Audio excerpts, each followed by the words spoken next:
अस्सलाम वालेकुम व्यूअर्स। 13 अगस्त रोज़ मंगल टाइम हो चुका है 2:03 और आपको लिए स्पेशल कॉल ट्रेन बखत से शुरू हो चुकी है, जिसको लीड कर रहा है AG30 6008 लोकोमोटिव। और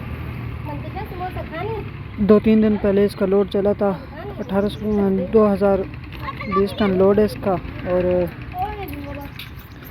71-79 इसके साथ आया था NLC की पावर कराची से सट्टा तक। तो